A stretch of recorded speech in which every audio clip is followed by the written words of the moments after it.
Crime stories میں جو کہانی میں آپ کے لیے لے کر آئی ہوں اس کا عنوان ہے بیوی، بیٹی اور کھوکھوں کا بیوپاری۔ اس کے مصنف ہیں انسپکٹر محبوب عالم۔ قتل بہت خوفناک جرم ہے، لیکن قاتل سارے خوفناک نہیں ہوتے۔ لوگ کہتے ہیں کہ قتل وہ آدمی کرتا ہے جو ظالم ہوتا ہے اور نسل اس کی بھیڑیے سے ملتی ہے۔ ایسا نہیں ہوتا۔ قاتل زیادہ وہ ہوتے ہیں جو چوہے کو مارنے سے بھی خوف کھاتے ہیں۔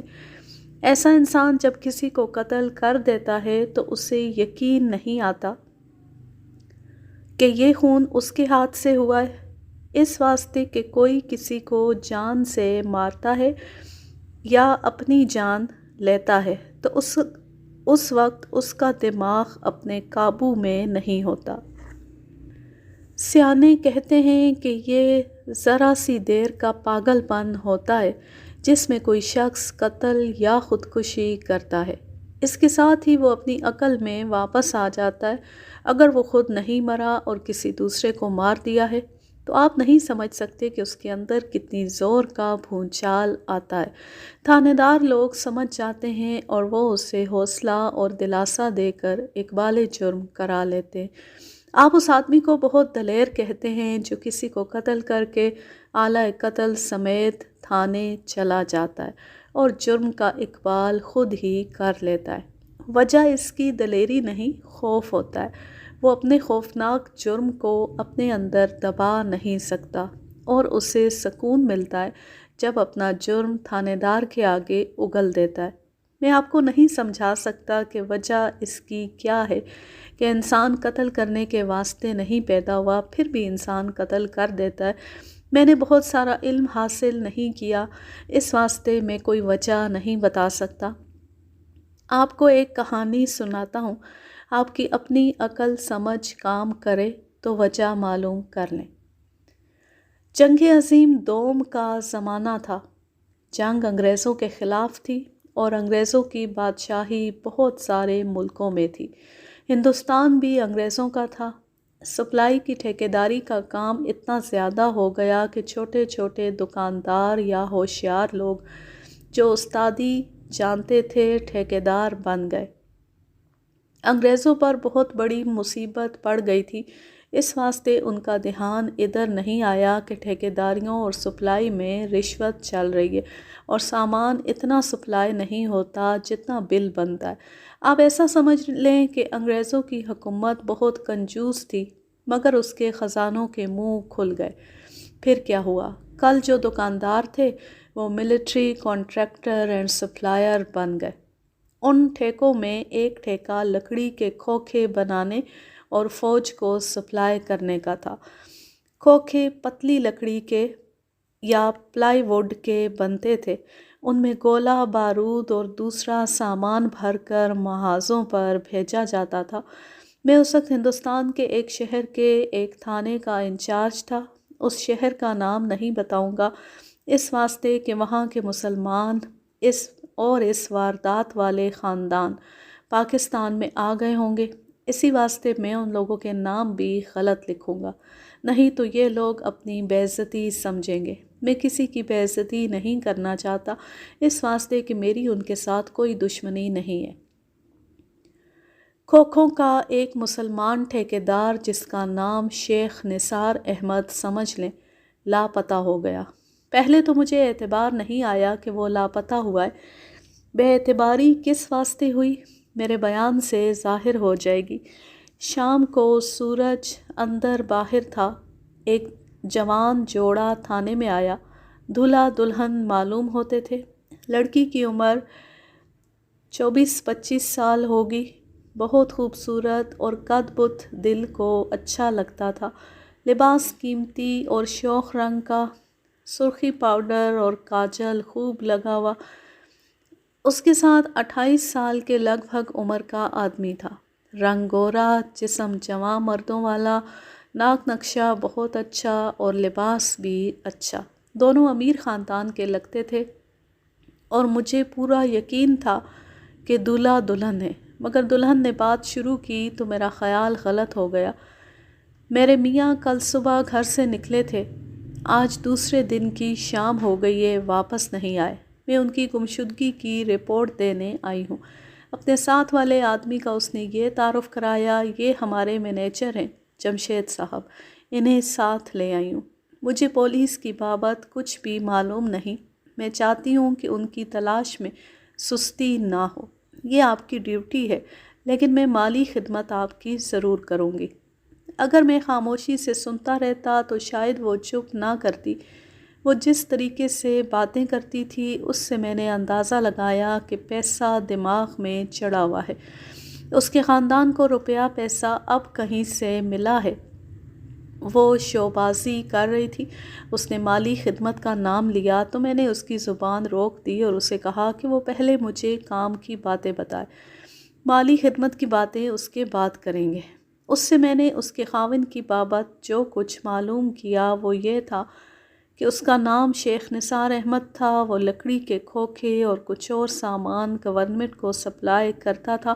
کھوکھوں کا اس کا اپنا کارخانہ تھا، اس کارخانے میں 15-16 درزی بھی کام کرتے تھے جو خیمے اور فوج کے کٹ بیگ وغیرہ سیتے تھے۔ شیخ نثار کی اپنی کار تھی جو 1.5-2 سال پہلے اس نے سیکنڈ ہینڈ خریدی تھی، اس کا رنگ ہلکا نیلا تھا، اس کا مجھے نمبر لکھوایا گیا۔ شیخ نثار نے شہر سے باہر نئی کوٹھی بنوائی تھی اور اپنی بیوی کے ساتھ وہاں رہتا تھا۔ جب کوئی انسان گم ہو جاتا ہے تو پہلا سوال یہ پوچھا جاتا ہے کہ عمر کتنی ہے۔ میں نے اس خوبصورت بیوی روبینہ سے اس کے خاوند کی عمر پوچھی تو اس نے اپنے مینیجر کی طرف دیکھا۔ مینیجر نے ذرا رک کر بتایا 50 سال، 1-2 سال اوپر ہوگی۔ میں آپ کو بتا چکا ہوں کہ روبینہ کی عمر 24-25 سال تھی، یعنی خاوند دگنی سے بھی زیادہ عمر کا آدمی تھا۔ یہ سنتی ہی میرا خیال بدل گیا۔ عام طور پر ایسے ہوتا تھا اور اب بھی ہوتا ہے کہ کوئی جوان یا بوڑھا مرد یا عورت لاپتہ ہو جائے تو اس کے گھر والے ایک دن اور رات اس کی واپسی کا انتظار کرتے ہیں۔ وہ واپس نہ آئے تو جہاں جہاں وہ جا سکتا ہے وہاں سے پتہ کراتے ہیں۔ اس کوشش میں 4-5 دن گزر جاتے ہیں۔ ہر طرف سے مایوس ہو کر پولیس کو رپورٹ دی جاتی ہے۔ یہ قدرتی کارروائی ہوتی ہے جو لوگ کرتے ہیں۔ شیخ نثار کو گئے ہوئے ابھی 2 دن اور 1 رات گزری تھی۔ میں نے روبینہ سے پوچھا کہ اس کا خاوند کاروبار کے سلسلے میں شہر سے باہر جاتا ہوگا۔ اس نے بتایا کہ اکثر جاتا رہتا ہے اور بعض دفعہ 3 دن باہر رہتا ہے۔ میں نے اسے کہا کہ اب بھی وہ اچانک چلا گیا ہوگا۔ اس نے کہا کہ وہ اسے بتائے بغیر کبھی نہیں گیا۔ میں نے اس سے پوچھا کہ وہ شہر میں جہاں کہیں اکثر جایا کرتا تھا یا اس کا جن کے ساتھ کاروبار ہے وہاں سے پتہ کیا۔ روبینہ نے کہا کہ اس نے کہیں سے بھی پتہ نہیں کیا۔ مینیجر اتنی دیر سے خاموش بیٹھا تھا۔ میں نے اسے کہا بیگم صاحبہ تو گھبرا گئی ہیں، آخر عورت ساتھ ہیں، یہ آپ کا کام تھا کہ ادھر ادھر سے پتہ کر لیتے۔ شیخ صاحب بچے تو نہیں کہ لاپتہ ہو گئے ہوں گے یا کوئی انہیں اغوا کر کے لے گیا ہے؟ میں نے 3 جگہوں سے پتہ کرایا ہے، وہاں نہیں گئے۔ کوئی اور ایسی جگہ جہاں سے ان کا پتہ چل سکتا ہے؟ کوئی نہیں۔ میرے دل میں ایک شک اٹھ رہا تھا، یہ شک ان دونوں کے خلاف تھا۔ میرا تجربہ ہے کہ بوڑھا خاوند، جوان بیوی، جوان مینیجر کو جمع کرو تو حاصلِ جمع ایک جرم ہوتا ہے جو اکثر قتل کی واردات ہوتی ہے۔ ایسے ہی بوڑھا خاوند، جوان بیوی اور بوڑھے خاوند کا جوان بیٹا برابر ہوتے ہیں قتل کے۔ میں نے روبینہ اور جمشید سے شیخ نثار کی فوٹو مانگی۔ روبینہ نے پرس سے اس کی ایک تصویر نکال کر دی جو وہ رپورٹ کے ساتھ پولیس کو دینے کے لیے لائی تھی۔ شیخ نثار بوڑھا تو تھا، وہ بدصورت بھی تھا۔ حلیے میں اس کا رنگ سانولا یعنی کالا لکھوایا گیا، ایک بدصورت دوسرے بوڑھا۔ مجھے راز کی بات نظر آنی شروع ہو گئی۔ میں نے شیخ نثار کی مالی حیثیت اور کاروبار کی بابت سب کچھ پوچھا۔ پتہ چلا کہ وہ بہت امیر ہے اور اس کاروبار میں وہ لکھ پتی بنتا جا رہا ہے۔ میرے ذہن میں یہ خیال آیا کہ جمشید اور روبینہ کی ناجائز دوستی ہے۔ جمشید مینیجر ہے، اس واسطے کارخانہ اس کے ہاتھ میں ہے اور خاوند روبینہ کے ہاتھ میں ہے، اس واسطے کہ بوڑھے لوگ جوان لڑکیوں کے ساتھ شادی کرتے ہیں تو ان کے غلام ہو جاتے ہیں۔ قدرت کے خلاف کام کرنے کا یہی انجام ہوتا ہے۔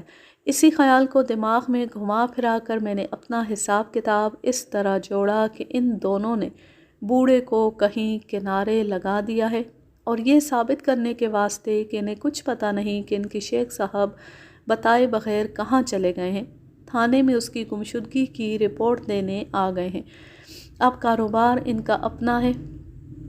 میں نے جمشید سے پوچھا کہ کارخانہ اور کاروبار کس طرح چلتا ہے۔ اس نے بتایا۔ میرا شک پکا ہو گیا۔ کارخانہ جمشید چلا رہا تھا۔ میں ان سے یہ باتیں پوچھ رہا تھا تو روبینہ نے تنگ آ کر افسروں کی طرح کہا، اتنی باتیں پوچھنے کی کیا ضرورت ہے؟ میرا خاوند لاپتہ ہو گیا ہے، آپ رپورٹ لکھیں اور اس کی تلاش کریں، میں آپ کو انعام بھی دوں گی۔ میں نے غصے کو اپنے اندر دبا لیا۔ اس کے حکم نے اس کے خلاف میرا شک اور زیادہ پکا کر دیا۔ بیگم صاحبہ، آپ کے دماغ کو پیسہ چڑھا ہوا ہے۔ اس پیسے نے آپ کے خاوند جیسے بہت سے خاوندوں کو لاپتہ کر دیا ہے۔ آپ کا دماغ میرے دماغ تک نہیں پہنچ سکتا۔ یہ تھانہ ہے، کھوکھوں اور چھولداریوں کا کارخانہ نہیں۔ مجھے اپنا حساب کتاب جوڑنا ہے کہ آپ کا خاوند کہاں جا سکتا ہے۔ وہ قتل ہو چکا ہوگا، وہ کسی اچانک ضرورت کی بابت شہر سے باہر چلا گیا ہوگا، وہ کسی حادثے میں رگڑا گیا ہوگا، وہ کسی ناچنے گانے والی کے کوٹھے پر شراب پی کر بے ہوش پڑا ہوگا۔ میں نے آگے جھک کر آنکھیں اس کی آنکھوں میں ڈال کر کہا، اس نے کہیں جا کر خودکشی کر لی ہوگی۔ کس واسطے؟ آپ کو معلوم ہے کس واسطے؟ مجھے معلوم ہے کس واسطے۔ اس نے آنکھیں جھکا لی۔ اس کا مینیجر تو چپ بیٹھا تھا۔ وہ اس وقت بولتا تھا جب میں اس سے کچھ پوچھتا تھا۔ آپ کا یا آپ کے خاوند کا دشمن کون کون ہے؟ کوئی بھی نہیں۔ کیا آپ کے خاوند کی پہلی بیوی اور اس کے بھائی وغیرہ اس کے اور آپ کے دشمن نہیں؟ اس جوان بیوی کو دیکھ کر میرے دماغ میں یہ خیال آیا تھا کہ شیخ نثار کی پہلی بیوی ضرور ہوگی۔ کیا شیخ نثار نے پہلی بیوی کو طلاق دے دی ہے؟ نہیں، وہ پرانے مکان میں رہتی ہے۔ شیخ صاحب اسے ماہوار خرچ دیتے ہیں۔ روبینہ نے اس سے پہلے اپنے خاوند کی پہلی بیوی کا ذکر نہیں کیا تھا۔ وہ شاید اسے پوشیدہ رکھنا چاہتی تھی۔ روبینہ اور جمشید پر میرا شک اتنا پکا ہو چکا تھا کہ میں بہت خوش ہوا کہ ایک بہت بڑی واردات کے مجرم خود میرے پاس آ گئے ہیں۔ مجھے یہ بھی نظر آنے لگا تھا کہ شیخ نثار زندہ نہیں۔ یہ بھی خیال میرے سامنے تھا کہ شیخ نثار نے اس شو باز بیوی کے کرتوتوں سے تنگ آ کر کہیں دور جا کر خودکشی کر لی ہے۔ دریا قریب تھا۔ میں نے روبینہ کو کہا کہ وہ باہر بیٹھے۔ اسے یہ امید تھی کہ میں فوراً اس کے خاوند کی گمشدگی کی رپورٹ درج کر لوں گا۔ میں نے کچھ اور ہی چکر چلا دیا تو گھبرانے لگی اور اسے غصہ بھی آیا۔ اس نے اپنے مینیجر کی بابت مجھے کہا، اسے زیادہ دیر نہ روکنا، کارخانے میں کام ہو رہا ہے۔ آپ زیادہ دیر کی بات کرتی ہیں روبینہ صاحب، انہیں تو شاید زیادہ دن میرے پاس رہنا پڑے گا۔ کیوں؟ وہ بہت حیران ہوئی۔ آپ ذرا باہر چلیں، ابھی تو میں آپ سے انعام بھی لوں گا۔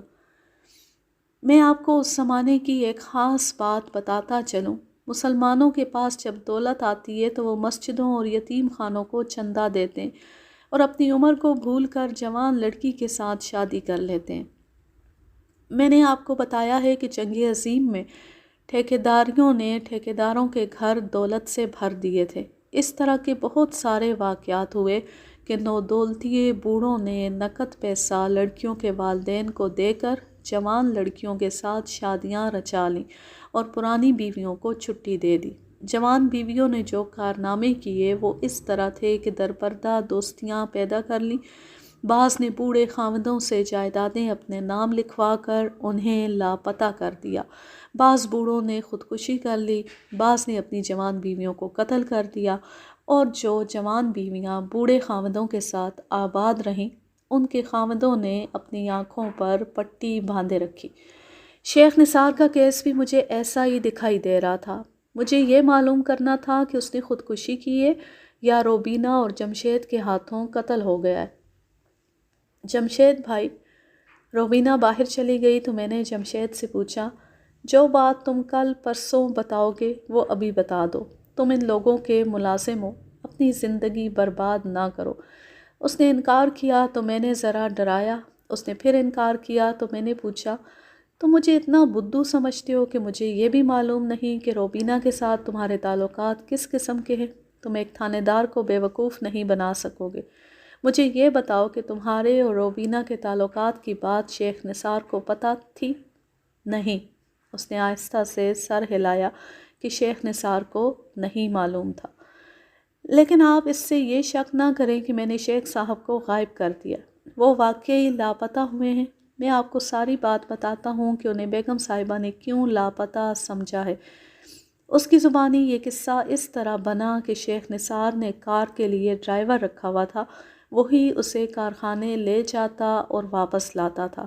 کل صبح شیخ نثار نے ڈرائیور سے کہا کہ وہ کارخانے چلا جائے، اس واسطے کہ کار وہ خود چلائے گا۔ اس نے کسی کو نہیں بتایا کہ وہ کارخانے کی بجائے کہیں اور جا رہا ہے۔ وہ آدھا دن گزر جانے کے بعد بھی کارخانے نہ پہنچا۔ جمشید کو اس کی ضرورت تھی۔ اس نے شیخ نثار کے گھر ایک آدمی بھیجا کہ شیخ نثار کو گھر سے بلا لائے۔ روبینہ نے بتایا کہ شیخ نثار صبح سویرے چلا گیا تھا۔ وہ شام تک نہ آیا، پھر رات گزر گئی اور اگلا دن بھی گزر گیا۔ روبینہ پریشان ہو گئی۔ 3 جگہ جمشید نے پتہ کیا، اس کا اتا پتہ نہ ملا۔ جمشید نے مجھے بتایا کہ وہ ابھی پولیس کو رپورٹ نہیں دینا چاہتا تھا، اس واسطے کہ وہ ایک اور شہر سے بھی پتہ کرنے کا ارادہ رکھتا تھا۔ شیخ نثار کاروبار کی بابت وہاں جایا کرتا تھا۔ میں نے ایک کانسٹیبل کو شیخ نثار کے کارخانے سے ڈرائیور کو بلا لانے کے واسطے بھیج دیا۔ جمشید کو میں نے ایک مرتبہ پھر کہا کہ وہ مجھ سے کوئی بات نہیں چھپا سکتا، اس واسطے کہ میرے خفیہ ذرائع زمین کے نیچے سے بھی راز نکال کر لے آتے ہیں۔ میں اس سے پوچھتا رہا اور وہ ہر سوال کا جواب دیتا رہا۔ روبینہ کی بابت اس نے بتایا کہ آزاد خیال اور شوباز ہے۔ وہ اس شہر سے 25 میل دور ایک قصبے کی رہنے والی تھی۔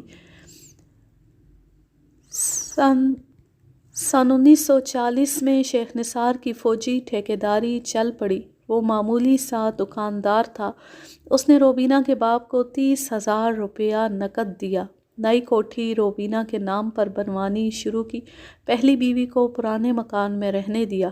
روبینہ کے باپ نے یہ شرط منوائی کہ شیخ نثار پہلی بیوی کے ساتھ کوئی ملاقات نہیں کرے گا، اگر چاہے تو اسے اور اولاد کو ماہوار خرچ دے سکتا ہے۔ آپ ایسا سمجھیں کہ شیخ نثار نے روبینہ کو خریدا تھا۔ اس کی پہلی بیوی سے ایک لڑکی عمر 23 سال تھی، ایک لڑکا عمر 20-21 سال، دوسرا لڑکا 16-17 سال، پھر ایک لڑکی 12-13 سال۔ شیخ نثار ان کو ماہوار خرچ دیتا تھا۔ روبینہ نے شیخ نثار کو اپنا غلام بنا لیا۔ جمشید نے اقبال کیا کہ وہ روبینہ کو پہلے سے جانتا تھا، دور پار کی رشتہ داری تھی، ایسا ویسا تعلق نہیں تھا۔ ایک بار جمشید نے روبینہ سے کہا کہ اپنے خاوند سے کہے کہ کہیں نوکری دلا دے۔ روبینہ نے اسے اپنے کارخانے میں رکھ لیا اور اس پر مہربان ہو گئی۔ اسے مینیجر روبینہ نے ہی بنوایا تھا۔ پھر یہ ہوا کہ روبینہ نے اسے اپنا خفیہ خاوند بنا لیا۔ جمشید نے میرے پوچھنے پر بتایا کہ روبینہ کے تعلقات اور کسی کے ساتھ نہیں، لیکن وہ اچھے چال چلن کی لڑکی نہیں۔ ڈرائیور آ گیا تھا۔ جمشید کو باہر بٹھا کر ڈرائیور کو اندر بلا لیا۔ وہ ادھیڑ عمر کا شریف آدمی تھا۔ اس نے میرے سامنے آتی ہاتھ جوڑ کر کہا کہ جناب عالی، میں ان لوگوں کی نوکری چھوڑ رہا ہوں۔ میں اسے بھی مشتبہ سمجھتا تھا۔ اسے بٹھا کر میں نے کہا، تم ان کی نوکری کرو چاہے چھوڑ دو، میں جو تم سے پوچھوں گا وہ مجھے 16 آنے سچ معلوم ہونا چاہیے۔ اس نے مجھے دھوکہ دینے کی کوشش نہیں کی۔ میں نے اسے بہت ساری باتیں ادھر ادھر سے گھما پھرا کر آزمایا۔ وہ مجھے بے گناہ اور بھلا مانس نظر آیا۔ اسے شیخ نثار نے کہا تھا کہ وہ کارخانے چلا جائے اور کار شیخ نثار خود چلائے گا۔ اس نے ڈرائیور کو یہ نہیں بتایا تھا کہ وہ کہاں جا رہا ہے۔ وہ کارخانے گیا ہی نہیں۔ ڈرائیور نے میرے سوال کے جواب میں کہا کہ مینیجر جمشید سارا دن کارخانے میں رہا۔ روبینہ کی بابت اسے پتہ نہیں تھا کہ گھر میں رہی یا کہیں چلی گئی۔ رات کو ڈرائیور اپنے گھر چلا جایا کرتا تھا۔ ڈرائیور نے اس طرح باتیں کیں جس طرح کوئی آدمی بہت تنگ آیا ہوا ہوتا ہے، اس واسطے کہ وہ نمازی پرہیزگار بھی تھا، اور میں نے اسے صاف ڈرا دیا تھا کہ بعد میں میرے مخبروں کے ذریعے مجھے کوئی بات معلوم ہوئی جو اس نے چھپائی تھی تو میں اس جرم میں اسے بھی شامل کر کے اندر کر دوں گا۔ اس نے کہا کہ حرام کی دولت نے اس گھر سے غیرت نکال دی ہے۔ وہاں یہ ہوتا تھا کہ روبینہ ان افسروں کے پاس جاتی تھی جو سپلائی کے آرڈرز دیتے تھے، وہاں تک اسے ڈرائیور لے جایا کرتا تھا۔ ڈرائیور نے مجھے کہا، آپ نے اس کی خوبصورتی اور چال ڈھال دیکھی ہے، یہ اس کا جادو ہے جو اس کا خاوند ہر کسی پر چلاتا ہے۔ سچی بات یہ ہے جی، اس کا نکاح شیخ نثار کے ساتھ پڑا گیا ہے، لیکن اس نے مینیجر جمشید کو اپنا خاوند بنا رکھا ہے۔ تم نے کبھی محسوس کیا ہے کہ شیخ نثار نے جمشید کو روبینہ سے ملنے سے روکا ہو؟ وہ جمشید کے ساتھ خوش رہتا تھا یا ناراض؟ شیخ نثار اتنی جرأت نہیں کر سکتا جی، وہ روبینہ کا غلام ہے، اور جمشید کے بغیر وہ ایک قدم بھی نہیں چل سکتا۔ شیخ نثار روبینہ کے ساتھ بھی خوش رہتا ہے، اور روبینہ اس کے ساتھ خوش ہے، اس کی بہت خدمت کرتی ہے۔ کل صبح شیخ نثار نے تمہیں کہا کہ تم کارخانے چلے جاؤ، اس وقت وہ ذرا پریشان نظر آ رہا تھا؟ نہیں، وہ روزانہ کی طرح نظر آتا تھا۔ ڈرائیور اس سارے خاندان کو اچھی طرح جانتا تھا۔ اس نے شیخ نثار کی پہلی بیوی کی تعریف کی اور اس کی اولاد کے بارے میں بتایا کہ بڑا لڑکا شہر کی ہاکی اور فٹ بال ٹیم کا کھلاڑی ہے، اس کا اٹھنا بیٹھنا ایسے لڑکوں کے ساتھ ہے جو اچھی شہرت والے نہیں۔ ڈرائیور نے یہ بھی بتایا کہ اس کی بڑی لڑکی کسی کے بچوں کو ٹیوشن پڑھانے جاتی ہے۔ ڈرائیور شیخ نثار کو پہلی بیوی کے گھر کبھی نہیں لے گیا تھا۔ ایسا ہوا ہوگا کہ شیخ نثار ڈرائیور کے بغیر کبھی وہاں گیا ہو۔ ڈرائیور سے میں نے وہ ساری باتیں پوچھ لیں جو میرے دماغ میں آئی تھیں۔ اسے باہر بھیج کر میں سوچنے لگا کہ گمشدگی کی رپورٹ درج کروں یا ان لوگوں سے کہوں کہ وہ انتظار کریں یا بتا دیں کہ انہوں نے اسے کہاں غائب کیا ہے۔ میں نے اس شک پر بھی غور کیا کہ شیخ نثار ایسی جگہ گیا ہے جو وہ اپنی بیوی کو نہیں بتانا چاہتا۔ ایسا بھی ممکن تھا کہ وہ پہلی بیوی یا اس کی اولاد کے کسی کام سے گیا ہو اور یہ کام روبینہ سے خفیہ رکھنا چاہتا۔ پھر یہ سوچ بھی آئی کہ وہ شہر سے باہر گیا ہے اور حادثے کا شکار ہو گیا ہے۔ اس زمانے میں سڑکوں کے حادثے ذرا زیادہ ہو گئے تھے۔ وجہ اس کی یہ ہو گئی تھی کہ جنگ کی وجہ سے فوجی ٹرک بہت چلتے تھے، فوجی ڈرائیور لاپرواہ تھے اور وہ تجربہ بھی نہیں رکھتے تھے، وہ بہت حادثے کرتے تھے۔ روبینہ کو میں نے اندر بلا لیا۔ اس کا دماغ بہت خراب ہو گیا تھا۔ وہ انگریز اور ہندو افسروں کے پاس جانے والی عورت تھی، اس واسطے دماغ اس کا گڑبڑ کرنے لگا تھا۔ اس نے مجھے ڈانٹ ڈپٹ شروع کر دی۔ اس نے یہ بھی کہا کہ تم جیسے تھانے دار رشوت لینے کے واسطے ہم جیسی شریف عورتوں کو تنگ کرتے ہیں۔ بیگم صاحبہ، میں کھوکھے بنانے والے کارخانے کا مینیجر نہیں ہوں، اس تھانے کا انچارج ہوں۔ ضرورت کے واسطے آپ کو ساری رات یہاں رکھ سکتا ہوں۔ وہ بہت ہی کھوکھلی عورت تھی، اس واسطے اس کی زبان سے بہت گھٹیا بات نکل گئی۔ میں تم جیسوں کے پاس ساری رات کبھی نہیں رہی۔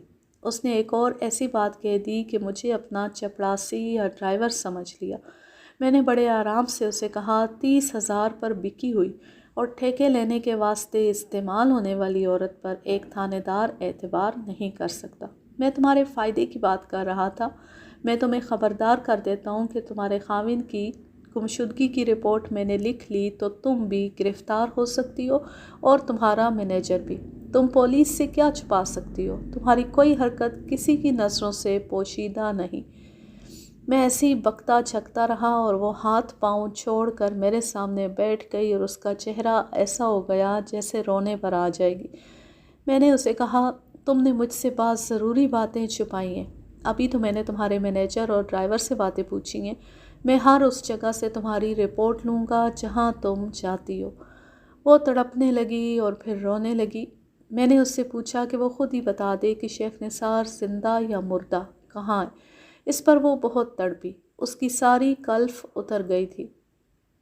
میں نے خیال کیا کہ یہ اپنے خاوند کی گمشدگی کی رپورٹ دینے آئی ہے، اس کا اثر و رسوخ اوپر بھی ہے، کہیں ایسا نہ ہو کہ جا کر میری رپورٹ کر دے۔ اور ایسی عورت کا کیا چاہتا ہے؟ میرے ڈی ایس پی یا کسی اور افسر سے کہہ دے کہ اس تھانے دار نے میری عزت پر ہاتھ ڈالا ہے۔ میں نے شیخ نثار احمد کی گمشدگی کی رپورٹ درج کر لی، اس کا حلیہ اور فوٹو ریکارڈ میں شامل کر لیا، اور اس کام میں جو کاغذ پتر تیار کرنے پڑتے ہیں وہ کر لیے، اور روبینہ، جمشید اور ان کے ڈرائیور کو رخصت کر دیا۔ رات بہت گزر گئی تھی، میں باہر جا کر بیٹھ گیا۔ ایس آئی دیوندر، ہیڈ کانسٹیبل اور 3-4 کانسٹیبل بھی آ کر بیٹھ گئے اور اسی کیس کی بات چل پڑی۔ میں نے کہا کہ ہلکے نیلے رنگ کی ایک کار کا سراغ مل جائے تو اس کیس کا سر پیر مل سکتا ہے۔ ہمارے پاس ایک کانسٹیبل بیٹھا ہوا تھا۔ وہ جنگ کا زمانہ تھا، شہر میں پولیس کی گشت ہوتی تھی، ریلوے اسٹیشن کے اندر اور باہر ایک کانسٹیبل ڈیوٹی پر رہتا تھا۔ یہ کانسٹیبل دن کو ریلوے اسٹیشن کے باہر ڈیوٹی پر تھا۔ اس نے میرے منہ سے نیلی کار کا سن کر کہا، کل صبح سے ایک کار اسٹیشن کے باہر کھڑی ہے۔ روبینہ مجھے کار کا نمبر بتا گئی تھی۔ میں نے اسی کانسٹیبل کو سائیکل دے کر ریلوے اسٹیشن دوڑا دیا کہ کار کا نمبر دیکھ کر آئے۔ یہ واقعہ سن 1944 کے شروع کا ہے۔ اس وقت شہروں میں اتنی زیادہ کاریں نہیں ہوتی تھی، اسکوٹر اور ہونڈے وغیرہ تو بالکل نہیں تھے۔ کار کسی بہت ہی امیر آدمی کے پاس ہوتی تھی، اس واسطے کسی ایک خاص کار کا پتہ چلانا آسان ہوتا تھا۔ آپ ڈیوٹی کانسٹیبل کی رپورٹ سے خود حساب کر لیں کہ کاریں کتنی تھیں۔ اس نے واپس آ کر نیلی کار کا وہی نمبر بتایا جو روبینہ لکھوا گئی تھی۔ یہ شیخ نثار کی کار تھی۔ وہ وقت دلی کو جانے والی ایک ایکسپریس گاڑی کا تھا جس وقت کار وہاں کھڑی کی گئی تھی۔ کانسٹیبل نے بتایا کہ گاڑی کے وقت 4 کاریں آئی تھیں، 3 واپس چلی گئیں اور نیلی کار وہیں کھڑی رہی۔ آج کل تو چھوٹے چھوٹے قصبوں میں بھی درجنوں کاریں ادھر ادھر کھڑی یا گھومتی پھرتی رہتی ہیں۔ یہ اللہ کی مہربانی ہوئی کہ مجھے کار کا سراغ مل گیا جو مطلوبہ کار تھی۔ میں اسی وقت اس کانسٹیبل کو ایس آئی اور ایک ہیڈ کانسٹیبل کو ساتھ لے کر ریلوے اسٹیشن چلا گیا۔ کار دیکھی، دروازے کا تالا لگا ہوا تھا، شیشوں میں سے اندر دیکھا، کار بالکل خالی تھی۔ کانسٹیبل نے اس آدمی کو اچھی طرح نہیں دیکھا تھا جو کار یہاں چھوڑ گیا تھا۔ میں نے یہ خیال کیا کہ شیخ نثار کسی ایسی جگہ گیا ہے جو وہ اپنی بیوی کو نہیں بتانا چاہتا تھا۔ اس واسطے اس نے ڈرائیور کو کہا تھا کہ وہ کارخانے چلا جائے اور وہ کار خود چلائے گا۔ شیخ نثار امیر آدمی تھا، اس واسطے وہ 3rd یا انٹر میں نہیں گیا ہوگا۔ میں ریزرویشن آفس میں گیا، 2nd اور 1st کلاس کی بکنگ دیکھی۔ شیخ نثار کی سیٹ ریزرو نہیں تھی، اس کا نام رجسٹر میں نہ ملا۔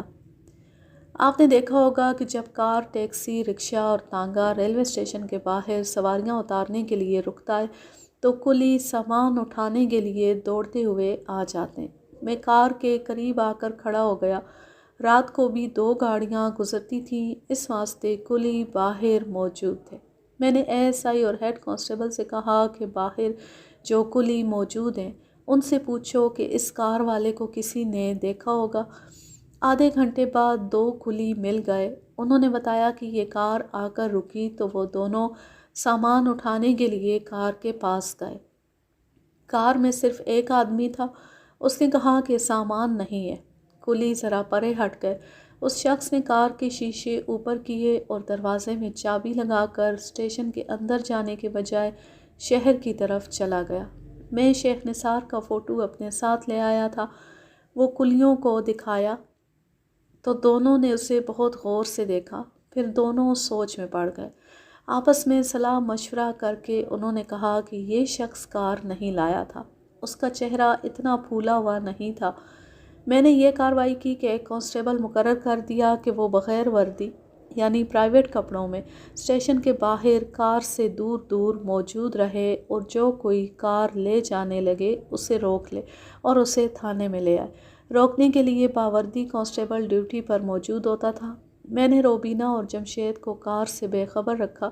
کانسٹیبل بغیر وردی رات کو ہی کھڑا کر دیا گیا۔ یہ رات گزر گئی۔ میں نے رات والے بغیر وردی کانسٹیبل کی بدلی کر دی۔ اگلے روز بھی کار وہیں کھڑی رہی۔ میں نے مخبروں سے اور کچھ معزز اشخاص سے شیخ نثار اور روبینہ کی بابت پوچھا۔ سب نے کہا کہ بے غیرت اور بے حیا لوگ ہیں۔ شیخ نثار برادری سے کٹ گیا ہے اور اس کی نئی بیوی 3-4 ہندو اور انگریز افسروں کی داشتہ بنی ہوئی ہے۔ شیخ نثار کی پہلی بیوی کی سب نے تعریف کی۔ اس کے بیٹوں کے خلاف کوئی الزام کسی نے نہیں لگایا، لیکن انہیں ان لوگوں نے اچھا نہیں کہا۔ میرے دماغ میں 2 خیال آتے رہے، ایک یہ کہ کوئی سنگین گڑبڑ ہوئی ہے اور دوسرا یہ کہ کچھ بھی نہیں ہوا۔ میں نے اس طرف تو دھیان ہی نہیں دیا کہ وہ اپنی پہلی بیوی کے پاس چلا گیا ہوگا۔ میرا ارادہ یہ تھا کہ بعد میں اس بیوی اور اس کے بیٹوں سے بھی ملوں گا۔ رات بھی گزر گئی۔ 2 بغیر وردی کانسٹیبل باری باری اسٹیشن کے باہر موجود رہے۔ صبح ہوئی تو بغیر وردی کانسٹیبل منہ لٹکائے ہوئے آیا اور رپورٹ دی کہ کار غائب ہو گئی ہے۔ رات 3 بجے تک کار وہیں تھی۔ وہ وقت ایک پیسنجر ٹرین کا تھا۔ کانسٹیبل کہیں ادھر ادھر ہو گیا اور کار کوئی لے گیا۔ دونوں کانسٹیبل کلیوں وغیرہ سے پوچھتے رہے، کسی کو پتہ نہیں تھا کہ کار کون لے گیا۔ میں نے دونوں کانسٹیبلوں کو، ایک جو وردی میں ڈیوٹی دیتا تھا اور دوسرا بغیر وردی کے، کوتاہی کے جرم میں معطل کرا دیا۔ مجھے ان پر یہ شک ہوا تھا کہ انہوں نے اس شخص سے رشوت لی ہے جو کار لے گیا ہے۔ میں نے ASI سے کہا کہ وہ شیخ نثار کے گھر جا کر دیکھے کہ وہ آ گیا ہے۔ اگر وہ نہ آیا ہو تو اس کی بیوی کو کار کی بابت کچھ نہ بتائے، بلکہ کوٹھی میں دیکھے کہ کار وہاں ہے یا نہیں۔ ASI گیا اور یہ اطلاع لے کر آیا کہ شیخ نثار بھی نہیں آیا اور کار بھی نہیں آئی۔ میں چکرا گیا۔ اب یقین ہو گیا کہ کوئی سنگین گڑبڑ ہوئی ہے۔ 2 اور خیال آئے، ایک یہ کہ کوئی کار چور لے گیا ہوگا۔ چور تجربے کار ہوگا، اسے معلوم ہوگا کہ یہاں باوردی کے علاوہ بغیر وردی کانسٹیبل بھی موجود ہے۔ اس نے دونوں کو جو ہی بے خبر اور لاپرواہ دیکھا، وہ کار لے گیا۔ اس نے کار چوری کا وقت بھی مناسب دیکھا۔ اس وقت پیسنجر ٹرین آئی ہوئی تھی، اسٹیشن کے باہر رش تھا۔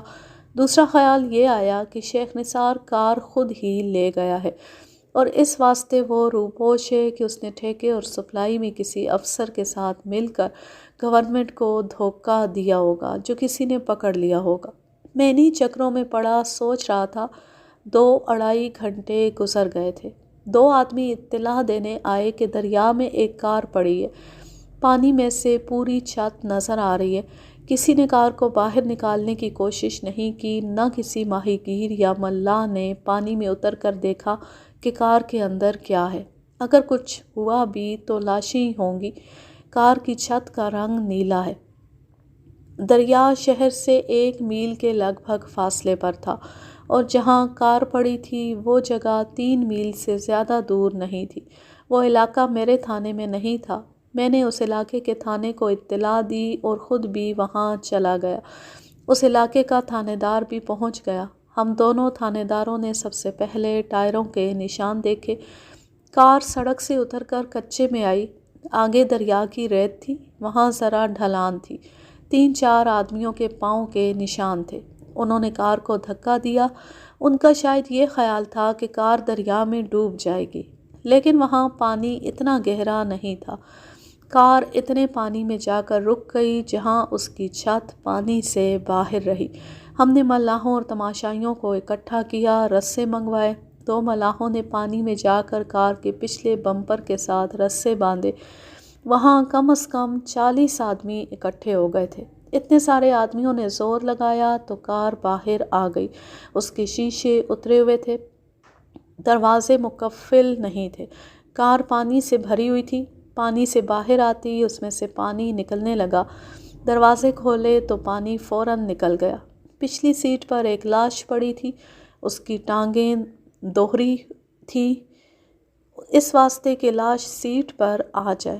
یہ کار شیخ نثار کی تھی، وہی نمبر اور رنگ تھا۔ میں نے ایک کانسٹیبل کو اس کام پر دوڑا دیا کہ روبینہ اور جمشید کو اپنے ساتھ لے آئے۔ لاش اور کار کی برآمدگی کی ہم نے کارروائی مکمل کی۔ روبینہ اور جمشید آ گئے۔ انہوں نے لاش پہچان لی۔ لاش شیخ نثار کی تھی۔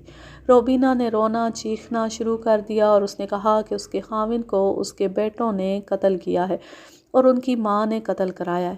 میں نے اسے کہا کہ جو ہونا تھا ہو چکا ہے، اب حوصلہ کرے اور مجھے بتائے کہ اس نے شیخ نثار کی پہلی بیوی اور بیٹوں پر کیوں شک کیا ہے۔ مجھے دراصل روبینہ اور جمشید پر شک تھا، لیکن روبینہ کے اس شک پر بھی غور کرنا تھا جو اس نے ظاہر کیا تھا۔ لاش پوسٹ مارٹم کے لیے بھیج دی۔ میں نے ہر اس مرد اور عورت کو شامل تفتیش کر لیا جس پر مجھے تھوڑا سا بھی شک تھا۔ سب سے پہلے مشتبہ دو تھے، روبینہ اور جمشید، ان کے بعد ان کا ڈرائیور اور اس کے بعد مقتول کی پہلی بیوی کے دونوں بیٹے۔ میں نے ان دونوں کو تھانے بلانے سے پہلے مخبروں اور قابل اعتبار محلے والوں سے مقتول کی پہلی بیوی کے گھر کے حالات معلوم کرنے کا انتظام کیا اور یہ کام ASI کے سپرد کیا۔ یہ کام ہو جانے تک میں نے روبینہ کو الگ بٹھا کر جمشید کو رگڑنا شروع کر دیا۔ اسے مارا پیٹا نہیں اور کوئی زیادتی بھی نہیں کی، صرف باتیں پوچھتا رہا اور اسے چکر آنے لگے۔ اتنا جوان مرد اور خوبصورت جوان بچوں کی طرح رو پڑا۔ دوپہر کے بعد مجھے پہلی بیوی کے گھر کی رپورٹ مل گئی۔ اس میں میرے مطلب کی 1-2 باتیں تھیں۔ ضروری بات یہ پتہ چلی کہ شیخ نثار 3-4 دن پہلے پہلی بیوی کے گھر گیا تھا۔ یہ کسی کو پتہ نہیں تھا کہ کیوں گیا تھا۔ بڑے بیٹے کی بابت پتہ چلا کہ باپ کے خلاف بولتا رہتا ہے اور غصے میں آ جاتا ہے۔ چھوٹا بڑے سے زیادہ تیز ہے۔ ان کی بڑی بہن کسی کے گھر بچوں کو پڑھانے جاتی ہے، برقعے کے بغیر باہر نہیں نکلتی۔ لڑکی طبیعت کی تیز ترار بتائی گئی۔ چال چلن کی بابت کوئی ایسی ویسی رپورٹ نہ ملی۔ پوسٹ مارٹم رپورٹ بھی آ گئی۔ مقتول کے گلے میں رسی کا پھندا ڈال کر مارا گیا تھا۔ میں نے دونوں بھائیوں کو بلا لیا۔ پہلے بڑے کو اپنے پاس بٹھایا اور اس سے پوچھا، تمہیں معلوم ہے کہ تمہارا باپ قتل ہو گیا؟ مجھے معلوم نہیں۔ قاتل نے میرا سینہ ٹھنڈا کر دیا ہے۔ کس نے قتل کیا ہے؟ اس کی بیوی اور جمشید نے کیا ہوگا۔ تم نے ان پر کیوں شک کیا؟ اس نے ایک لمبی کہانی شروع کر دی جو میں نے آپ کو پہلے ہی سنا دی ہے۔ میں اس لیے سنتا رہا کہ شاید وہ کوئی نئی بات سنا دے، لیکن وہ شک کی باتیں کر رہا تھا۔ میرے خیال میں یہ آ رہا تھا کہ یہ نوجوان اپنے باپ کا قاتل نہیں، وہ اپنے باپ کے خلاف نفرت ظاہر کر رہا تھا۔ پھر بھی میں اسے بے گناہ سمجھنے لگا۔ میں سوچ چکا تھا کہ اس کے ساتھ میرے کم از کم 3 گھنٹے لگ جائیں گے، لیکن اچانک خدا نے میرا کام فوراً ختم کر دیا۔ ہوا اس طرح کہ باہر مجھے کچھ شور شرابہ سنائی دیا۔ ایک عورت کی آواز آئی، میرے بھائی کہاں ہیں؟ اسے میرے کانسٹیبل روک رہے تھے کہ اندر نہ جانا۔ وہ کہہ رہی تھی، کہاں ہے تمہارا تھانے دار؟ مقتول کے بڑے بیٹے نے کہا، یہ میری بہن کی آواز معلوم ہوتی ہے۔ پھر ایک اور عورت کی آواز آئی، یہ بدبخت پاگل ہو گئی ہے بھائیو، یہ پاگل ہو گئی ہے۔ میں باہر نکلا۔ ایک عورت تھی جس پر سفید پرانے ٹائپ کا برقع تھا۔ دوسری جوان لڑکی تھی جس کا کالا برقع تھا۔ وہ بڑی خوبصورت لڑکی تھی۔ مقتول کا بڑا بیٹا بھی باہر آ گیا اور اس کا چھوٹا بھائی جسے میں نے الگ بٹھایا تھا وہ بھی آ گیا۔ ان سے پتہ چلا کہ عورت ان کی ماں ہے، شیخ نثار کی پہلی بیوی، اور لڑکی ان کی بہن ہے۔ بہن تو کسی کے ہاتھ نہیں آ رہی تھی۔ میں نے اسے تسلی سے کہا، بی بی کیا بات ہے؟ آؤ اندر آ جاؤ۔ اسے اپنے دفتر میں لے گیا اور اسے بتایا کہ میں تھانے دار ہوں، بتاؤ کیا بات ہے؟ میرے بھائیوں کو کیوں یہاں بلایا ہے؟ اس نے غصے سے پوچھا۔ تمہیں شاید پتہ نہیں چلا، تمہارا باپ قتل ہو گیا ہے۔ آپ کو آج پتہ چلا ہے؟ مجھے 2 روز پہلے کا پتہ ہے کہ وہ بدکار مردود قتل ہو گیا۔ تمہیں کس طرح پتہ چلا تھا؟ اس نے اپنے دونوں ہاتھوں کی انگلیاں شیر کے پنجوں کی طرح کر کے ہاتھ میری طرف کیے، جیسے وہ میرا منہ نوچ ڈالے گی۔ اس کا اتنا حسین چہرہ اتنا لال ہو گیا تھا جیسے خون پھوٹ کر باہر آ جائے گا۔ اس کے اوپر نیچے کے دانت آپس میں مل گئے۔ اس نے قہر اور غضب کی آواز میں کہا، مجھے اس طرح پتہ چلا تھا کہ اسے میں نے قتل کیا ہے، ان ہاتھوں سے۔ اگر تم میرے بھائیوں کو نہیں چھوڑو گے تو انہی ہاتھوں سے تمہاری آنکھیں بھی نکال دوں گی۔ چھوڑ دیا، دونوں کو چھوڑ دیا۔ اس کی ماں اندر آ گئی اور کہنے لگی کہ میری بیٹی پاگل ہو گئی ہے۔ 2-3 دنوں سے کہہ رہی ہے امی جان آپ بیوہ ہو گئی ہیں، فکر نہ کریں، آپ کے بیٹے جوان ہو گئے۔ بڑی مشکل سے میں نے اس لڑکی پر قابو پایا۔ تسلی، تشفی اور شفقت کے اثر سے وہ قابو میں تو آ گئی، لیکن ذہنی طور پر وہ صحیح نہیں تھی۔ مجھے یقین نہیں آ رہا تھا کہ اس لڑکی نے قتل کیا ہوگا، لیکن میں نے اس کہانی کے شروع میں آپ کو قتل کا جو فلسفہ بتایا ہے، اس کے مطابق یہ لڑکی تھوڑی دیر کے واسطے پاگل ہو گئی تھی اور اب وہ اس خونی واردات سے بھاگ رہی تھی۔ وہ اپنے بھائیوں کو چھڑانے کے واسطے آئی تھی، لیکن معاملہ اصل میں یہ تھا کہ اس کا ضمیر اسے مجبور کر رہا تھا کہ اس خونی راز کو کہیں اگل دو، نہیں تو پاگل ہو جاؤ گی۔ یہ تو ادھر ادھر کی باتیں، میں آپ کو وہ بات سناتا ہوں جس میں آپ کو دلچسپی ہے۔ یہ تو آپ کو معلوم ہو گیا کہ یہ لڑکی غیر شادی شدہ، عمر 22-23 سال، مقتول شیخ نثار کی بڑی بیٹی تھی اور نام آسیہ تھا۔ اس نے اقبال جرم کر لیا تھا، لیکن اس واسطے کہ مجھے شہادت مکمل برائے مقدمہ حاصل کرنی تھی، اس کا مکمل بیان اقبالی زیر دفعہ 64 لازمی تھا۔ اس کی ذہنی حالت درست نہیں تھی، اس کو پتہ نہیں چلتا تھا کہ کیا کہے اور بات کدھر سے شروع کرے۔ میں نے استادی سے اس کا دل مضبوط کیا، اسے حوصلہ دیا اور کہا کہ وہ بات وہاں سے شروع کرے جہاں سے اس کے باپ کے دماغ میں گڑبڑ ہوئی تھی۔ اس نے بتایا کہ جب ان کی آمدنی اتنی تھی کہ عزت سے روٹی کپڑا پورا ہو جاتا تھا اور بچوں کی فیسیں کتابیں بھی پوری ہو جاتی تھیں، اس وقت گھر میں خوشی اور محبت تھی۔ جب آسیہ جوان ہو گئی اور بڑا لڑکا کالج میں داخل ہو گیا تو باپ نے کہنا شروع کر دیا کہ آمدنی تھوڑی اور خرچے زیادہ ہیں۔ غربت تو پھر بھی نہیں تھی، لیکن ہاتھ ذرا تنگ ہو گیا تھا۔ شیخ نثار چالاک اور ہوشیار آدمی تھا، اس کے دماغ میں پیسہ گھس گیا تھا۔ جنگ شروع ہو گئی تو 1-1.5 سال بعد شیخ نثار نے اپنی بیوی کا سارا زیور بیچ دیا، اس واسطے کہ وہ کوئی نیا کاروبار شروع کر رہا تھا۔ اس نے دکان ماں سامان بیچ دی اور قرض بھی اٹھا لیا اور کھوکھے سپلائی کرنے کا کاروبار شروع کر دیا۔ آسیہ کو معلوم نہیں تھا کہ اس کا باپ سپلائی کے آرڈر کس طرح حاصل کرتا ہے۔ 1 سال کے اندر اندر آرا مشین لگ گئی، پھر ایک اور آرا مشین لگی اور پھر خیموں کا بھی آرڈر مل گیا۔ پیسہ پانی کی طرح آ رہا تھا۔ شیخ نثار کا دماغ پھر گیا، وہ راتوں کو بھی گھر سے باہر رہنے لگا اور شاید اس نے شراب بھی پینی شروع کر دی۔ اپنی بیوی کے ساتھ اس کی بول چال بند ہو گئی، اولاد میں دلچسپی کم ہو گئی، باپ کا لباس بدل گیا، بول چال کا طریقہ بدل گیا۔ وہ اردو بول سکتا تھا، اب ادھر ادھر سے سن کر کوئی لفظ انگریزی کا بھی بولتا تھا۔ روپیہ پیسہ جتنی تیزی سے آ رہا تھا، اس سے دگنا تیزی سے گھر سے پیار، محبت اور خوشیاں نکلتی جا رہی تھی۔ گھر میں ایسی نحوست آئی کہ باپ بھی اپنا نہ رہا۔ عورتیں کہتی تھیں کہ کسی کی نظر بد لگ گئی ہے، اس واسطے کہ اس گھر میں محبت اور خوشی زیادہ تھی اور اب رزق بھی چھاجوں میں آ رہا تھا۔ شیخ نثار کی بیوی نے تعویذ لا کر دروازوں کے ساتھ باندھے، چوری چوری تعویذ گھول کر خاوند کو پلائے، لیکن حالت گھر کی خراب ہوتی گئی۔ ایک روز پتہ چلا کہ باپ شہر سے باہر کوٹھی بنا رہا ہے، اس نے گھر میں ذکر نہیں کیا۔ اور پھر ایک روز پتہ چلا کہ باپ نے دوسری شادی کر لی ہے۔ اس نے اپنی پرانی بیوی سے کہا کہ اسے خرچ ملتا رہے گا اور اگر اس نے دعویٰ مقدمہ کیا تو اس کو طلاق مل جائے گی، پھر خرچ بھی نہیں ملے گا۔ بیوی رو پیٹ کر چپ ہو گئی، اسے خرچ ملنا شروع ہو گیا۔ اولاد کے سر سے باپ اٹھ گیا تو سب بہن بھائی بہت روئے۔ وقت گزرتا گیا اور اولاد باپ کی صورت کو ترس گئی۔ آہستہ آہستہ باپ کا غم نفرت کی شکل اختیار کر گیا۔ بیٹے ہمیشہ کہتے کہ باپ کو قتل کر دیں گے۔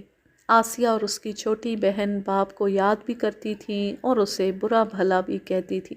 آسیہ نے اپنا حال یہ بتایا کہ وہ اپنا خون پیتی رہتی اور اس کے اندر غصہ کھولتا رہتا۔ اسی حالت میں اس نے 2 سال گزار دیے۔ ماں کی حالت دیکھ دیکھ کر اس کے اندر زہر بھر گیا۔ اسے پتہ چلتا رہتا تھا کہ اس کے باپ کی نئی بیوی کیسی ہے اور اس کے کرتوت کیسے ہیں۔ آسیہ اپنی سہیلیوں سے کہا کرتی تھی کہ عورت کو اتنا مجبور نہیں ہونا چاہیے کہ مرد جب چاہے طلاق دے دے اور چاہے تو اپنی بیٹی کی عمر کی لڑکی کو خرید کر بیوی بنا لے۔ وہ کہتی تھی کہ وہ باپ اور بھائی کتنے ظالم ہیں جو اپنی بیٹیوں اور بہنوں کو بوڑھے مردوں کے ہاتھ بیچ دیتے ہیں۔ اس واردات سے 6 مہینے پہلے آسیہ نے اپنا فرض سمجھا کہ وہ گھر میں قید نہ رہے اور ہاتھ پاؤں ہلا کر کچھ کمائے، اس واسطے کہ گھر میں زیادہ آمدنی کی ضرورت تھی۔ اس کی ایک سہیلی نے اسے ایک گھر کا راستہ دکھایا جہاں 2 بچوں کو گھر میں اردو اور انگریزی پڑھانی تھی۔ بچے ابھی اسکول میں داخل نہیں ہوئے تھے۔ 1 سال گھر میں انگریزی پڑھا کر انہیں انگریزی اسکول میں داخل کرانا تھا۔ آسیہ 10 جماعت پاس تھی۔ وہ اس گھر چلی گئی۔ بچوں کا باپ عمر 30-35 سال، خوبصورت جوان تھا اور کوٹھی کی طرح کے مکان میں رہتا تھا۔ اس نے آسیہ کو دیکھا اور اسے بچوں کو پڑھانے کے لیے رکھ لیا۔ آسیہ کو 50 روپے ماہوار سے زیادہ کی امید نہیں تھی۔ اس زمانے کے 50 روپے کو آج 10 سے ضرب دے لو تو پتہ چلے گا کہ وہ رقم کتنی تھی۔ مگر بچوں کے باپ انوار نے آسیہ کو 100 روپیہ تنخواہ پیش کر دی۔ آسیہ صبح جاتی تھی اور 3 گھنٹے پڑھا کر آ جاتی تھی۔ آسیہ نے بتایا کہ انوار اسے بہت اچھا لگا، اس واسطے کہ باتیں ہمدردی اور محبت کی کرتا تھا۔ آسیہ نے اسے اپنا حال دل سنا دیا۔ ہمدردی انوار کے دل میں اور زیادہ ہو گئی اور وہ ایسی باتیں کرنے لگا کہ عورت کو اپنی آزادی اور مرضی استعمال کرنی چاہیے، عورت کی غلامی کو مذہب اسلام نے بھی منع کیا۔ ایسی باتیں سنتے سنتے آسیہ کے اندر جو جھجک تھی وہ ختم ہو گئی۔ انوار اس کو کبھی 10-15 روپے ویسے بھی دے دیتا۔ انوار کسی بڑے زمیندار کا بیٹا تھا۔ باہر سے کاروبار، شہر میں کوٹھی بنائی تھی۔ اس کی بیوی دیہات کی ان پڑھ عورت تھی۔ انوار نے ایک روز آسیہ کو سینما دکھا دیا، پھر ایک امیرانہ ہوٹل میں کھانا کھلا دیا۔ وہ تانگے پر ادھر ادھر آتے جاتے تھے۔ ابھی انوار کی کوئی حرکت ناپاک نہیں تھی، پھر ناپاک حرکت کا موقع بھی آ گیا۔ آسیہ اس کو گناہ سمجھتی تھی، لیکن اس کے دماغ میں یہ فطور آ گیا کہ اس کا باپ عیش و عشرت کر سکتا ہے تو وہ کیوں نہ کرے۔ بیچاری یہ نہ سمجھ سکی کہ اس کے دل میں جن مردوں کی نفرت ہے، اس واسطے کہ وہ عورت کو خرید لیتے ہیں اور عورت کو اجاڑ دیتے ہیں، انوار بھی انہی مردوں جیسا مرد ہے جو اس کی عصمت کو خرید رہا ہے۔ ایک روز آسیہ روز کی طرح بچوں کو پڑھانے گئی تو انوار نے اسے بتایا کہ اس نے اپنی بیوی اور بچوں کو 7-8 دنوں کے لیے گاؤں بھیج دیا۔ اس نے آسیہ کو یہ بھی بتا دیا کہ بیوی بچوں کو اس واسطے بھیجا ہے کہ وہ آسیہ کے ساتھ آزادی سے 7-8 دن گزار سکے۔ آسیہ شریف لڑکی تھی، لیکن باپ نے اس کے اندر انتقام کی آگ جلائی اور انوار نے اسے فرار کا راستہ دکھا دیا اور اسے عیش کا سبق دے دیا۔ آسیہ راستہ گم کر بیٹھی، مگر گناہ کے بعد اس کے اندر سے ایسی ظالم آوازیں اٹھنے لگیں کہ وہ پریشان ہو گئی۔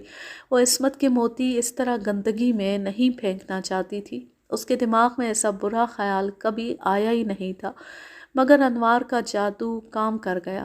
آسیہ اتنی پچھتائی کہ اکیلے بیٹھ کر روتی رہی اور ایک ہی خیال اسے تنگ کرتا رہا کہ باپ کا ہاتھ اس کے سر پر رہتا تو وہ اس طرح خراب نہ ہوتی۔ اس نے ارادہ بہت پختہ کر لیا کہ انوار کو کہہ دے گی کہ وہ ایسا غلط تعلق اس کے ساتھ نہیں رکھے گی۔ دوسرے دن آسیہ ابھی اپنے گھر میں تھی کہ اس کا باپ شیخ نثار آ گیا۔ سب بہت حیران ہوئے کہ 2 سال بعد یہ پرانی بیوی کے ہاں اور پرانے گھر میں کیوں آیا ہے۔ آسیہ نے اسے اتنی مدت بعد دیکھا تھا۔ اس نے بڑا قیمتی سوٹ پہنا ہوا تھا، ٹائی باندھی ہوئی تھی۔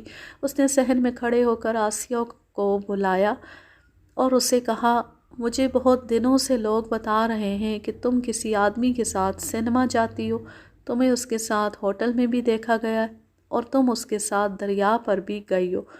تم ٹیوشن پڑھانے کے بہانے اس کے ساتھ عیش موج کر رہی ہو۔ آپ کون ہوتے مجھے روکنے والے؟ کیا آپ کسی مسجد میں امامت کرتے ہیں؟ کیا حق ہے آپ کو مجھے روکنے کا؟ آپ نے جو سنا ہے وہ سب جھوٹ ہے۔ میں تمہارا باپ ہوں آسیہ، میں عزت دار آدمی ہوں، افسروں میں میری عزت ہے، لوگ مجھے سلام کرتے ہیں، تم میرا نام ڈبو رہی ہو۔ بڑا بیٹا بھی موجود تھا، اس نے باپ کو آپ کہنا بھی پسند نہ کیا، غصے میں کہا تم یہی کر سکتے ہو کہ ہمیں خرچ دینا بند کر دو گے، ہم کوڑی نہیں ہو گئے، ہم تمہاری بیوی کی آمدنی سے خرچ نہیں لیں گے، ہم جانتے ہیں تم ٹھیکے کس طرح حاصل کرتے ہو۔ آسیہ اور اس کے بھائی نے اپنے باپ کی بہت بے عزتی کی۔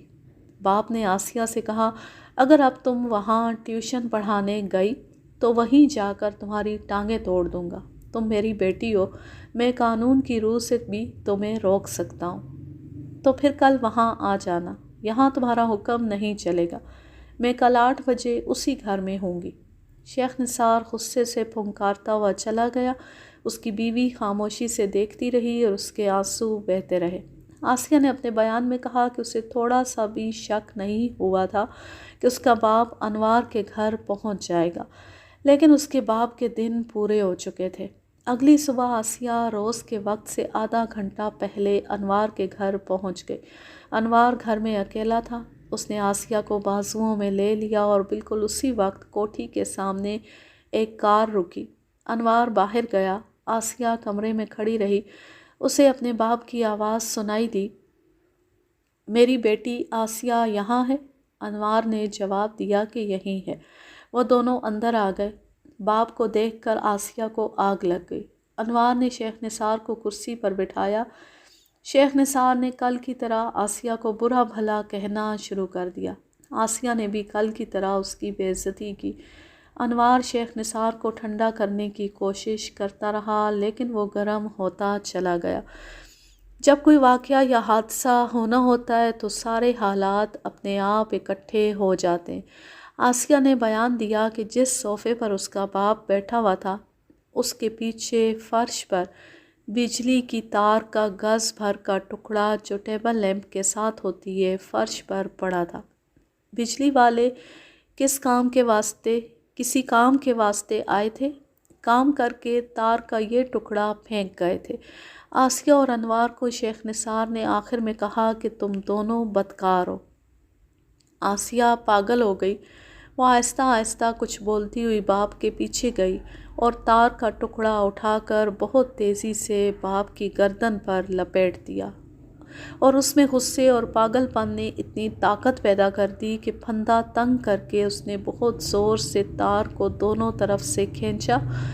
باپ تڑپنے لگا۔ انوار نے آسیہ سے کہا اور زور سے کھینچو، پھانسی دے دو اسے۔ انوار بھی غصے میں تھا۔ تار کا ایک سرا اس نے پکڑ لیا، دوسرا سرا آسیہ کے ہاتھ میں تھا، دونوں نے زور لگایا تو شیخ نثار مر گیا۔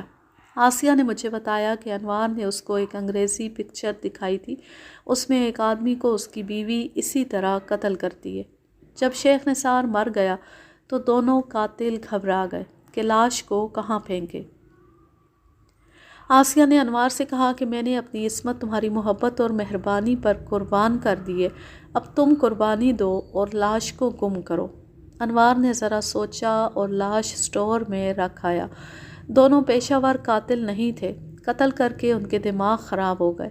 انوار کار چلانا جانتا تھا، اس نے لاش کی جیب سے کار کی چابی نکالی اور کار ریلوے اسٹیشن کے باہر کھڑی کر آیا۔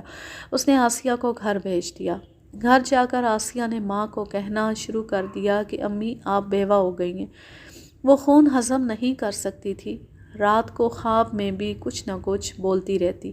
صبح انوار کے گھر چلی گئی، وہ بھی ذہنی طور پر اچھی حالت میں نہیں تھا۔ اس نے آسیہ کو بتایا کہ اس نے 3 آدمیوں کا انتظام کر لیا ہے، رات کو وہ شیخ نثار کی کار ریلوے اسٹیشن سے لے آئیں گے اور لاش اس میں رکھ کر کار دریا میں پھینک دیں گے۔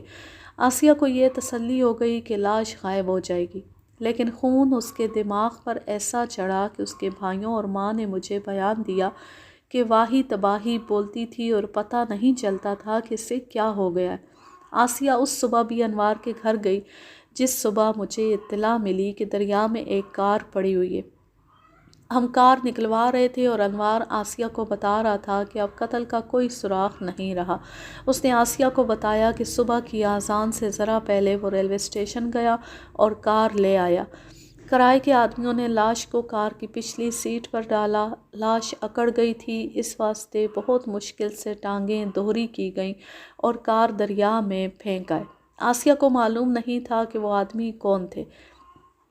انوار اور آسیہ نے خوشی منائی اور ایک بار پھر بدی کا ارتکاب کیا۔ آسیہ اپنے گھر گئی تو اس کے بھائیوں کو تھانے بلایا جا چکا تھا۔ جو کانسٹیبل انہیں بلانے گیا تھا اس نے ان کو بتا دیا کہ ان کے باپ کی لاش دریا سے برآمد ہوئی ہے۔ ان کی ماں کو بھی پتہ چل گیا۔ آسیہ گھر آئی تو ماں نے اس کو بھی بتا دیا۔ وہ تھانے کی طرف دوڑ پڑی۔ خون اس کے دماغ پر چڑھا ہوا تھا۔